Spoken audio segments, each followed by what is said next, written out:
In this video, I'll be showing you how to fix YouTube "This content isn't available, try again later." It's a very simple method, so if you find this video helpful, be sure to drop a like and subscribe.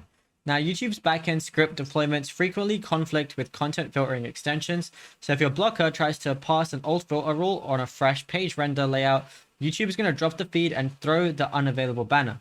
So click the extension icon in your browser. So I'm going to go over to YouTube right now, and then we're going to click the extension icon right here. Now, once you go ahead and click on it, make sure if you have any ad blocker for any different sites, make sure that they are turned off. And what you can do is then reload the video tab and then check the playback screen. And also what you want to do is clear YouTube's local site cookies and storage caches. So on the left, click this little icon right here, then go over to site settings. And then what we're going to do is delete data. What we could also do is click the same icon, go to cookies and site data, manage on-site data, and then press the trash icon right here, and then you'll be good to go. Now, if you found this video helpful, be sure to drop a like and subscribe, and check out all the other tutorials that we've been posting on the channel as well.